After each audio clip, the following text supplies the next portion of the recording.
Le pain de Dieu est en train de pourrir sur la table. Personne ne veut le manger. Personne ne veut le manger.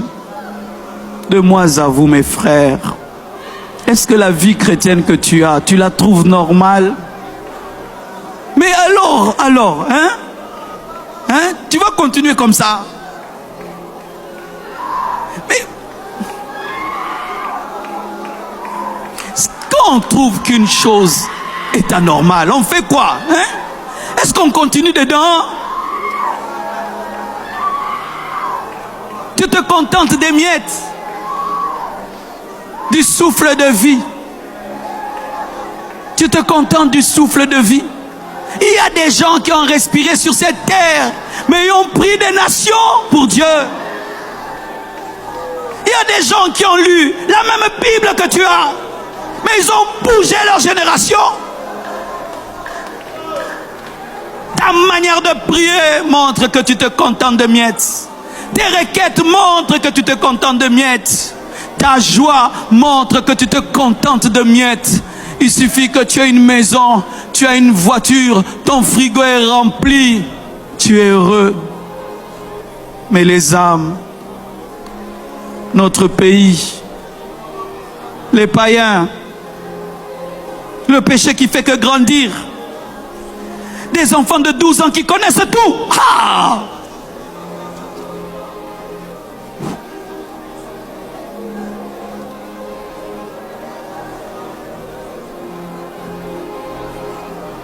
Des enfants de 12 ans mais qui connaissent tout.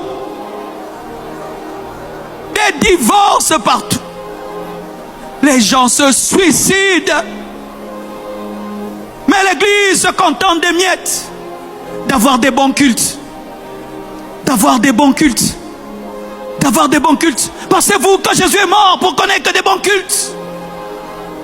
Il a dit, allez, faites de toutes les nations mes disciples. Faites que le monde entier sache que je suis mort et que je suis ressuscité. Si ce n'est pas ça le leitmotiv de ta vie, tu es à côté. À côté. À côté.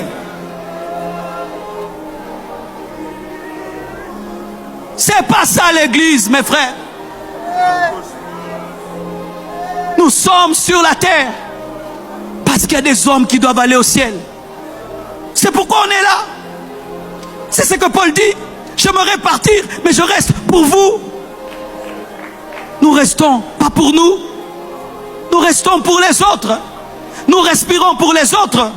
Notre vie est rallongée, pas pour nous. Parce que nous sommes déjà sauvés. Notre vie est rallongée tous les jours pour les païens. Chaque fois que tu fêtes ton anniversaire, c'est grâce aux païens. Mais ces païens, tu t'en occupes. Tu leur as parlé de Dieu. Tu parles de politique avec eux. Tu parles de football avec eux.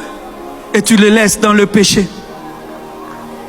Comment tu peux avoir la solution qui peut les sauver? Mais tu parles de PSG. Laisse les autres parler de PSG. Toi, tu as un mandat supérieur.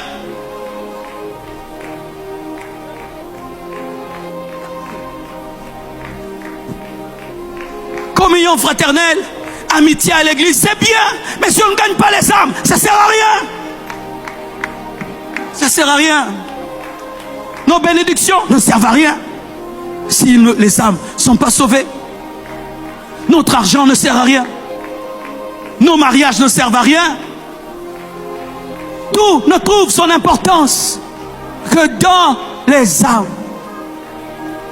Les âmes. Au dernier jour, quand tu mourras, quelle sera ta récompense si ce ne sont que les âmes? As-tu déjà amené une seule âme au ciel? Tu es pauvre. Tu es pauvre.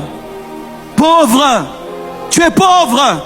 Si tu n'as jamais amené un seul homme à Dieu, tu es pauvre. Tu es pauvre. Tu es pauvre. Tu n'as rien. Tu n'as rien. Est-ce que nous nous rendons même compte de cela? Qu'on mourra, on partira. ciel, la récompense de Maman Blanche, ce sont les âmes qu'elle a gagnées. Les âmes, les âmes, les âmes, rien que les âmes. Et toi, tu vis pour l'argent, tu vis pour la gloire. Internet, WhatsApp. Après, quand tu vas partir, toutes ces sanctions qui ont été répandues sur toi ont servi à quoi?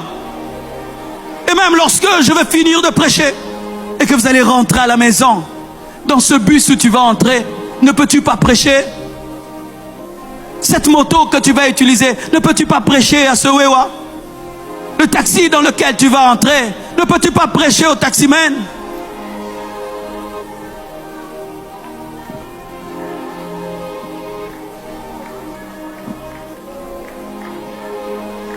Les mêmes qui ont honte de parler de lui, dans lui c'est un business. Tu vas voir comment il va déranger les gens pour acheter. C'est un produit ceci, c'est un produit cela. Mais quand c'est Jésus qui est gratuit,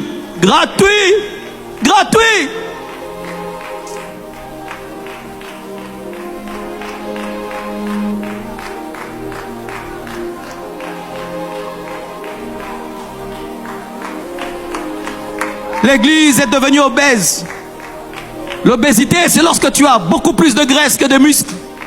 Et on a dans l'église maintenant la graisse des chrétiens qui ne font rien. Qui ne font rien pour Dieu. La graisse. Les muscles, on n'en a pas beaucoup. Combien de gens ont gagné les âmes pendant la semaine? Peu. Combien vont en gagner? Peu. Mais regardez comment on est nombreux. L'obésité. La force de l'église primitive, c'est que tout c'était du muscle. Même un diacre avait l'onction d'un évangéliste. Tu prends un diacre, il sort comme ça. Tu croirais un apôtre, mais c'est un diacre rempli de la parole. Il va en Samarie, il amène le réveil, mais c'est un diacre. Moi, je suis qu'un chrétien. Je ne suis qu'un chrétien. Et moi, je vais à l'église, je m'assieds.